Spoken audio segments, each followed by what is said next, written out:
பரிகாரமாக நம்ம எடுத்துக்கிறோம் அப்படின்னா, அந்த கடன் அடைப்பதற்கு, அவங்களுக்கு வருமானத்தை பெருக்குவதற்கு, அவங்க குலதெய்வத்தினுடைய பெயரை தான் அதிகமாக உச்சரிக்கணும். குலதெய்வ கோயிலுக்கு தான் அதிகமாக அவங்க போகணும். அங்கே போயிட்டு அவங்க பிரார்த்தனை பண்ணிட்டாலே போதுமானது. அந்த வருமானம் பெருகணும்னு சொல்லி பிரார்த்தனை பண்ணிட்டாலே போதுமானது. அவங்களுக்கு வருமானம் வருவதற்கான வாய்ப்பு வந்துடும்.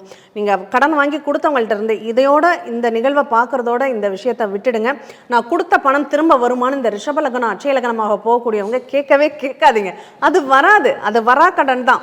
நான் அவ்வளோ கொடுத்தேன் இவ்வளோ கொடுத்தேன் இந்த நாளைக்கு வந்துடும் சொல்லுவாங்களே தவிர அது பணமாக உங்கள் கைக்கு வந்து சேராது. அதுக்குன்னு நீங்கள் உங்கள் வேலையை விட்டுட்டு நிறைய பேரை நான் பார்த்துருக்கேன் சார். என்ன பண்ணுவாங்க, அந்த கடனை இன்னைக்கு தர்றேன்னாரு, அதனால நான் இன்னைக்கு வேலைக்கு போகலைங்க, நான் போய் அந்த பணத்தை வாங்கிட்டு வந்துடுறேன்ட்டு போவாங்க. வேலையை கெடுத்துக்கிறது. கண்டிப்பாக.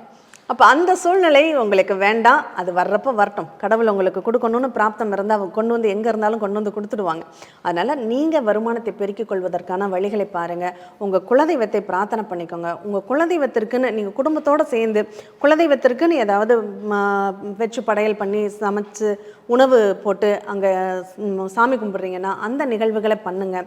கண்டிப்பாக அது உங்கள் வாழ்க்கையில் ஒரு சில மாற்றங்களை கொடுக்கும். நீங்கள் குலதெய்வம்னு சொல்லிட்டீங்க, நான் மனம்னு எடுத்துக்கிறேன், ஒழுக்கம்னு எடுத்துக்கிறேன். வருமானத்தை கூட்டுறதுக்கான வழிகள் தான் கடன் அடைக்க முடியும். அப்போ நீங்கள் ஒழுங்கு பண்ணணும். பண ஒழுங்குன்னு ஒன்று இருக்குங்க. இந்த ரிஷபலக்னக்காரங்களுக்கு பணம் ஒழுங்கு பண்ணுறது ரொம்ப சுலபம். தனக்கு என்ன வேணுன்றதை தெளிவாக ஃபோக்கஸ் பண்ணால் அந்த ஃபோக்கஸை என்ன வேணுன்றதில் கவனம் செலுத்துறதுனால வருமானம் பெருகிடும். ஈஸியாக பெருக்க முடியும். அதில் ஃபோக்கஸ் பண்ணணும். அதே மாதிரி பணம் இதுக்குன்னு ஒதுக்கி வச்சா அதுக்குன்னு தான் செலவு பண்ணணுன்ற ஒழுக்கம் கொண்டு வந்தீங்கன்னா உங்களால் ஈஸியாக அதுக்கான தேவைகளை உங்களுக்கு பூர்த்தி ஆகும்.